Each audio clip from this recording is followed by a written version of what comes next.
Trae Young, of course, big story right now. They are 2-8 with him this season, 15-11 without him.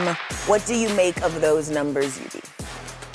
I love Ice Trae personally as a basketball player, but you have to figure out a way for you to play winning basketball. It has to translate to wins. Yes, you lead the league in assists. Yes, you lead the league in, creating opportunities for other guys. You've done that in the past, but has it led to consistent winning and winning basketball? And like I tell you guys all the time, I don't care about your numbers. Did you win?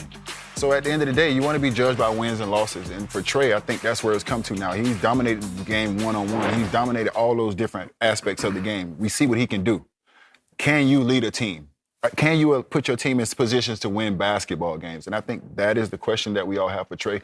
That is the question that we want Trae to answer for us. And it's not always about basketball. Sometimes it's about the way that you conduct yourself off the court.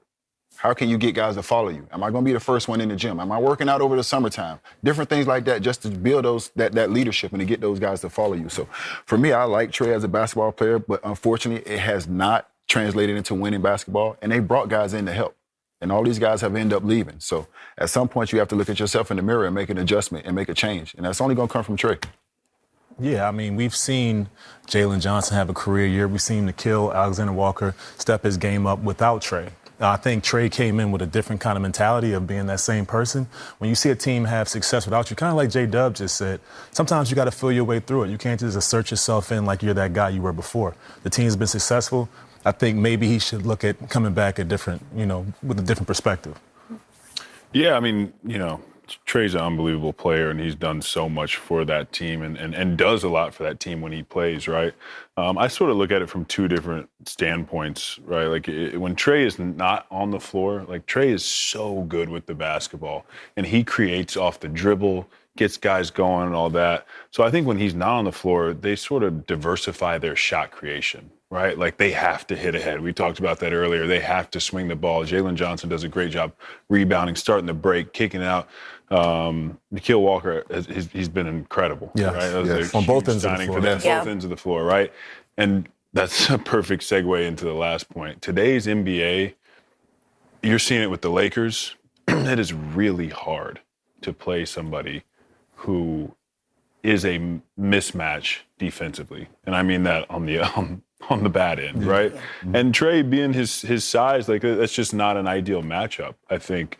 So I think there's twofold. Like, could Atlanta do a little bit better job of hiding him? Could they be able to work defensively on that? Yes, but today's NBA is just so different. So. Well, because to your point, Atlanta is 8.2 points per 100 better on defense when Trae is out this season. That's 9th in defense when he is out and 29th when he plays. I am from Georgia. I root for the Hawks. I am, of course, a Trae Young fan. And I do feel like sometimes it's an oversimplification to say, oh, well, when he's not playing, the Hawks are better. Yeah. So is this something that is fixable? Are these things that Trae can adjust in his game to be able to mesh better with these guys that are just athletic, fast, physical, can defend? What are things that he can do?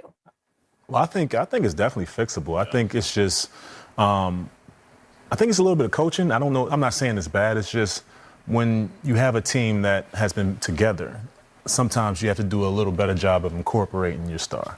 So I think when you see one way that's been working, a lot of times people get stuck in their ways and want to continue to be that way instead of trying to find ways to, like we said, hide defenders or something like that.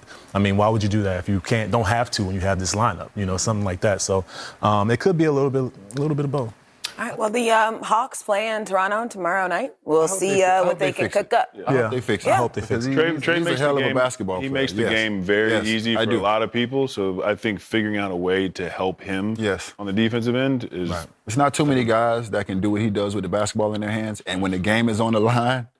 Yeah. Hey, it's you, Rick. You know what it is. You've seen it in New York. Y'all seen it before. He didn't have to play tonight. He gave all his teammates confidence.